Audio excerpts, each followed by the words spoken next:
Welcome to another episode of the Safe Schools Rainbow Roundtable. I'm your host, Dr. Dan Sheridan, a licensed psychologist, and today we delve into a topic that affects all of us, but is especially critical for our young learners navigating the digital landscape: misinformation and media literacy. In this age of information overflow, knowing how to differentiate between facts and falsehoods online is a vital skill. Today's episode, titled Decoding the Web, a student's guide to identifying misinformation online, will guide our young learners through the maze of misinformation and equip them with the tools to discern truth from fiction.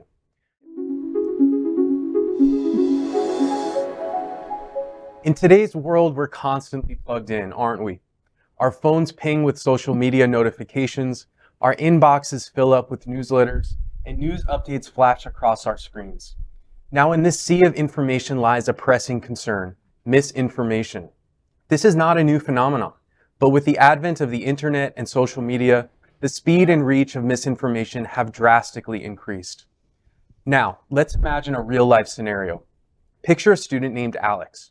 Like many teenagers, Alex uses social media to connect with friends, follow interests, and stay updated on current events. One day, Alex comes across a blog post shared by a friend. The post makes some shocking claims about climate change, suggesting that it's a hoax created by certain political groups to control the economy. Alex is concerned. Climate change is a topic they're passionate about, and they've seen the effects in their own community: rising temperatures, extreme weather events, and changes in local wildlife. This post challenges everything they've learned in school and seen firsthand. But as we know, not all that's posted online is true. Unfortunately, the post that Alex read was indeed misinformation, expertly disguised as a well-researched article. This single blog post has the potential to reshape Alex's understanding of climate change to the point of influencing their actions, such as recycling less or disregarding Earth Day activities. And if Alex shares this post, the misinformation continues to spread, potentially influencing more people. As we can see from Alex's experience, misinformation has the power to distort our understanding of the world. It can fuel harmful stereotypes, sow doubt about scientific facts, and even stir up conflict. Now, I'd like to ask our panel of experts, have you ever encountered a situation like Alex's? How did you react? What did you do to confirm the validity of the information you received? I think there's something key in what you mentioned earlier in terms of like confirming the validity of what we're hearing. You mentioned Alex can see with his own eyes climate change happening around him. And I think that's important and powerful because I think sometimes as young people, we're kind of bullied into believing that we're not experts, or we don't have validity in what we're saying, or what adults say to us is the truth and what we believe isn't necessarily the truth. And to that, I would say, like, don't let adults bully you into believing certain things, and like, believe your own eyes, trust your own eyes, trust your instinct, think critically about the world around you and look at everything. And it's also okay to say, I'm not sure, I'm still researching that before forming an opinion on anything. Yeah. Just because you read something on the internet does not mean you need to have an opinion on it. Truly, truly. But sometimes even like if you don't know something, and again, sometimes it's like the concept of seeing is believing. So you can search up something online, but maybe you can meet someone who's like on the ground that's actually experiencing that, and actually like interact with them and be like, hey, is this actually happening? And how long has this been happening? And what can I do to amplify their voices and also show support, whatever that may be? Because sometimes you have to ask them what are the best like options to help them versus making that assumption of like, oh, maybe I should do this. It's like, no, like if you can ask, and if they tell you you need to do this and XYZ, and that helps you then understand what it is that they're asking for. And when there's a moment where like they need voices to be amplified, and when you need to be quiet and just be there for Yeah. moral support as well. It reminds me of something that we try to teach our students. So we have something called the spectrum of the continuum spectrum of service. And so what you're saying is exactly right, right? Like, how many times have you seen like these volunteer or these mission trips that are like, we're going to go in and do this to this community because we think that you need that. Right. Instead of actually going into a community, listening and listening hard, talking to everyone, immersing yourself in that culture, and then asking, what can I do to help you? And like, how can I help you? Not, I'm here to do this. Right. Yeah. Go ahead. I was just going to say that, everything that we've been talking about is great, but we live in a time, in an era where we're being told also, don't believe what you're seeing. That, we now, we can go back to 2 days after Donald Trump became president, and Kellyanne Conway began talking about their alternative facts. And you can believe what you want, but we have our own set of facts. And there's, millions of people today who would choose to believe the facts that they feel more comfortable with. And January 6th is a great example of people looking at something and seeing something and then not agreeing upon what we saw. Yeah, I think one of the challenge, if it was only a matter of verifying facts as like something happened or something didn't happen, that's already enough of a challenge. But then it's the interpretation of it too, right? The intent, who's behind it, why was it done? And then that is a matter of worldviews and beliefs, right? Right. So then some people are legitimately, I did some work on like vaccine hesitancy during COVID and things like that. Some people legitimately, without any ill intent, were very afraid for you for getting vaccinated. Yeah, right? Of course. Right. And so that's misinformation from a perspective, but it wasn't done with the intent to deceive, right? And that's where it gets really tricky, right? That we have become so entrenched in worldviews that a different interpretation than ours can be perceived as an intent to deceive, and it's so complicated. Yeah, and I do agree with everyone in the table. And yes, Steve, we are entrenched. There are people out there that want to believe their version of the universe, their version of what's happening, and they have all they've clumped together into this mass of falsity. But recently I had this experience with a family member that, I don't know if anyone of you have heard of this movie, The Sound of Freedom.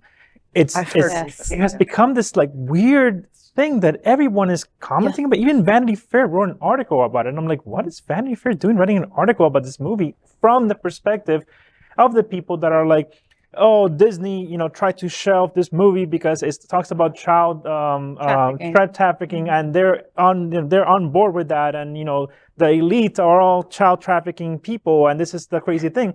And I'm talking to this family member, and as they talk about the movie, they unravel, and they're like crying, and it's like they go from smiling to unraveling in like I was just in shock. I was just watching like, what is happening right now? And then I actually touched people that have worked with child trafficking in Miami-Dade. Mujer, and down in Homestead, in South Dade, that's something that is actively happening right now as we speak at this table. Right. So I told this family member, like, if you would like to actually see what is happening, get involved with what is happening, and help, I can take you to them. Oh, but that's too uncomfortable. Oh, right? no. Right, I would rather just pray for them. Okay. I'm just gonna pray for them, and I'm like, but this is a joke. Like, So it's drama. it's so it's drama, just drama yeah. for you. But Yeah. to say And like it's someone's go, actual life. Yeah, Exactly. but to say like go there and do the work, see what's happening, so you don't get misinformed, and you see that it's not, the Clintons and this whatever else they believe, the child trafficking in a pizzeria. Yeah. That's not what's happening. It's giving high school. It's giving high school drama. Yeah, Well, and confirming what you already believe about the world, right? exactly. Yeah. Right. And I think what you're telling us is so interesting, because suddenly we can't say these are other people, that we don't know people like that, because suddenly when we start to talk about our own family members and people who in our extended friends and family network, that we do know people like that. Absolutely. And they don't agree with everything that we think. And we try to explain things to them and their minds are not open. Perhaps from their perspective that our minds are not as open either. Right. And so suddenly there are topics you stay away from. Yes. You get together on Thanksgiving and we're not going to talk about Donald Trump and we're not going to talk about politics because it's too hot button and we don't want to ruin the day. But you should. But- And that's the silence is. Yeah. I think that's also depending on like the person. Like there are just going back on what you said about some people's perspective of actually learning the true history of something, the real truth. And the thing about truth and history is that it's not pretty. It's not hard. It's hard. And I understand as a woman who is Latina, but I'm also I'm a white woman. So when I hear some of those things, I'm like, I would never, ever do any of those horrible things. But I can understand where someone who doesn't look like me, that is from that same demographic group, feel uncomfortable around me. Right. And it's like, it's not up to Not me. personal. It's not not a personal. personal battle. And I think that's something that people who are closed-minded for us don't seem to understand. And it's almost like, it's so hard to kind of like talk about because like you see that they kind of understand what you're saying. Like there's something that is clicking, but it's also they're hesitating because in clicking with that information, that means they have to acknowledge their own beliefs. Yes.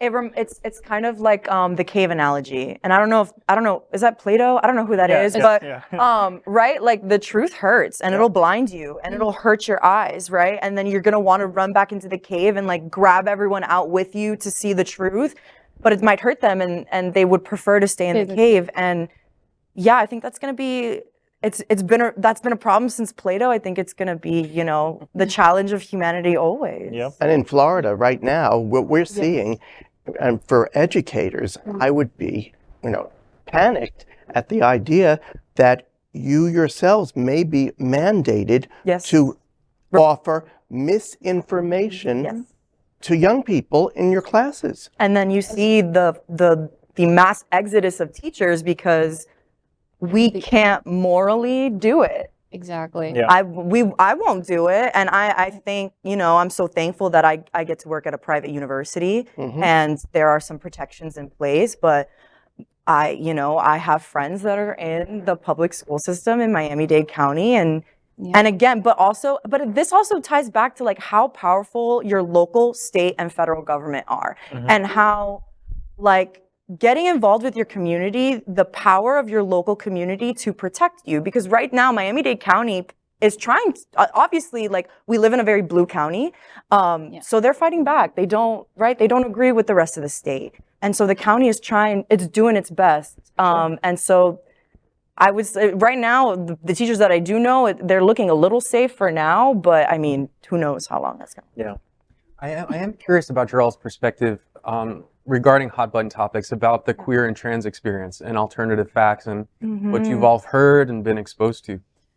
I think the trans experience is a perfect example of how when you have misinformation or people purposefully going and destroying information, how you lose knowledge, right? Yeah. So trans people have always been around. There was the Trans Institute in Europe. I don't know exactly what country it was, right? But there was the historic book burning where they raided that institution. They took every piece of literature, every piece of writing, every piece of research, right? And that wasn't on the internet, right? Because this was back in like 1930, 1940. So there was no internet to digitally catalog that and preserve that. It was all books. So they burned it all. And now people are trying to come to you in today, now we're in 2023 and people are like, trans people have never existed. And it's like, no, you burned their history. Exactly. You try to erase them, Yeah. but they've always been around. Exactly. And I think it's quite interesting because now people are learning that now because there are some people who do believe like, oh, this is just a new thing that's just happening. It's like a No. phase. It's like, no, this has actually been around for the beginning of time. Like you have even archaeologists in sites that are finding out that information. They're like, they can Yes, see. the skeleton and she's was, just- the skeleton is biologically male, Yeah, but it was it's buried buried with the with- rights of a woman. Absolutely. So you have evidence of past cultures respecting and empathizing the chosen identity of people. Yeah. And so if a caveman can do it, I feel like We can why do it. can't we? we can. Come on, y'all. Yeah, Yes. let's get with it. But a lot of it is dependent upon education. And when I say education, I don't just mean teaching children in a classroom, No. but you have older people who also need education.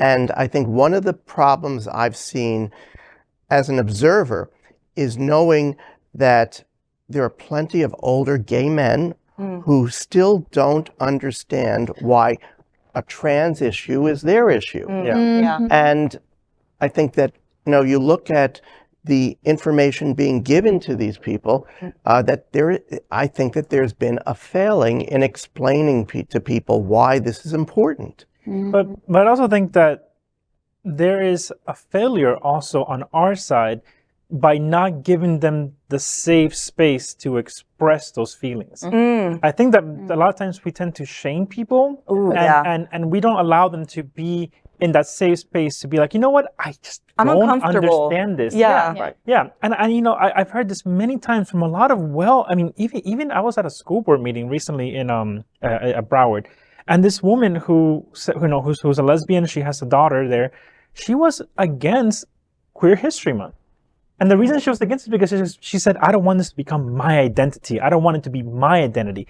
And the thing, and she wrote it, and I felt bad for her because she wrote her little speech expecting to get booed by the other side. And no one booed her, but she was like, and you might be hearing them boo me. And this is the thing with the queer community. They're always so judgmental. They don't allow any other, difference And of everyone's opinion. quiet. Yeah. And everyone's quiet. Everyone like, I get it. I understand. I get. Well, this because I fear. kind of get her sentiment too, because it's like, oh, so is only white cis male history American history, and then everything else is Black history, queer history, feminist theory? Like, why isn't my history as American as everybody yeah, else is? yeah. I don't know. And that's why I think it's important for us to create safe spaces for Yeah. people to ask these questions Yeah. and not shame them. Because I honestly don't think that most people are just like so anti-trans that they're gonna like, Right. be like, oh, we can't do that. I just think people are misinformed.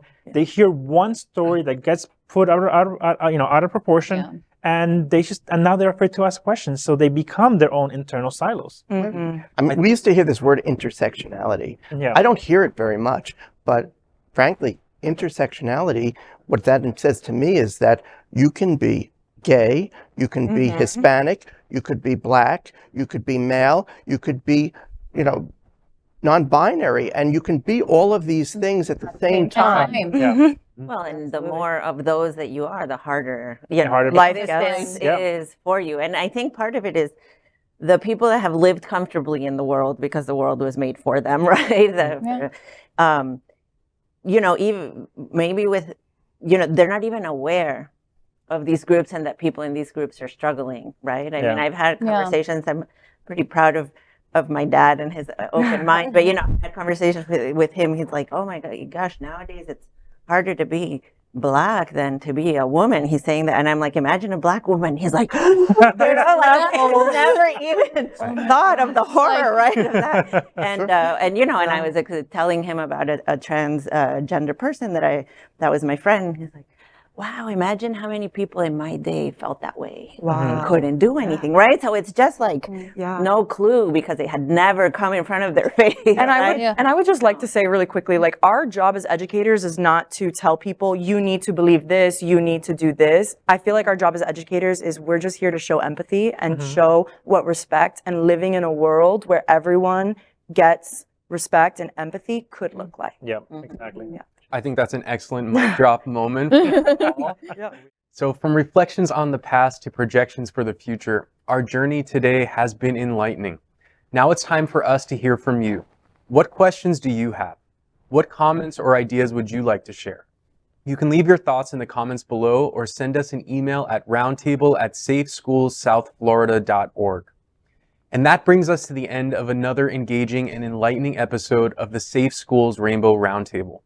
We hope that today's discussion has given you new insights, sparked your curiosity, and empowered you with the tools to make a positive change in your classrooms and communities. Remember, the journey of learning and growth doesn't stop here. We encourage you to delve deeper into these topics, to ask questions, to start conversations, and to become active participants in building a more inclusive and educated society. To ensure you never miss an episode of the Rainbow Roundtable, please follow and subscribe to Safe Schools on our social media at Safe Schools 1991. We'll continue to bring you insightful discussions, expert perspectives, and practical resources to navigate the diverse challenges and opportunities in our educational landscape. A big thank you to our partners at Happening Out Television Network for their unwavering support and commitment to this endeavor. We appreciate their dedication to fostering inclusive conversations and their drive to amplify the voices that need to be heard. Hotspots Magazine Happening Out Television Network is one of the largest nonprofit 501c3 LGBTQ+ media platforms in the world. Their mission is dedicated to their 10 pillars of the LGBTQ+ community, including Black community, Latino, lesbian and queer women, trans, HIV/AIDS healthcare, seniors, business, social justice, and faith. Safe Schools falls into the media company's 10th pillar, to support students and youth. And finally, a heartfelt thanks to our panelists today. Your expertise, experience, and passion truly make the Rainbow Roundtable the vibrant and impactful space that it is. As we wrap up today, let's remember that every color in the rainbow is unique, but together they create a beautiful spectrum. The same goes for our diverse experiences and perspectives. It's in our unity and diversity that makes us stronger, that builds bridges of understanding, and lights the way towards a brighter future.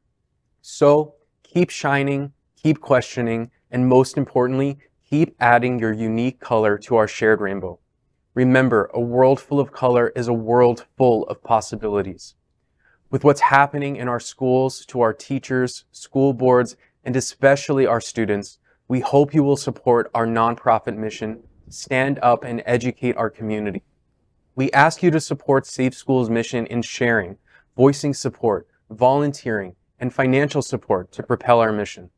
That is why we invite you to tune in next month for another round of enriching conversation. Until then, stay curious, stay informed, and stay safe. Remember, in diversity, there's understanding. In understanding, there's unity. And in unity, there's hope. I'll see you next time.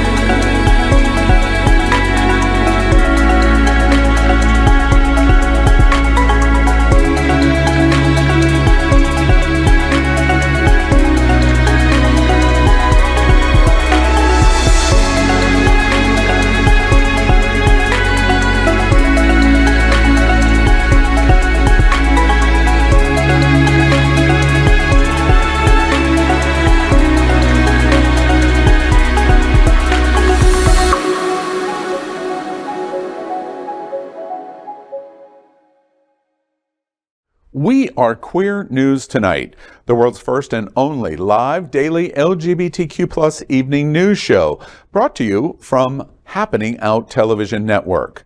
We operate in the same model of PBS and NPR, but for the LGBTQ+ community. We educate, inform, and entertain by supporting the 10 pillars of our LGBTQ+ community, with more than 100,000 a week watching us on Roku, Apple Television, and other channels. To keep the story going, we accept donations with 100% transparency. Stay updated and live authentically with Queer News Tonight.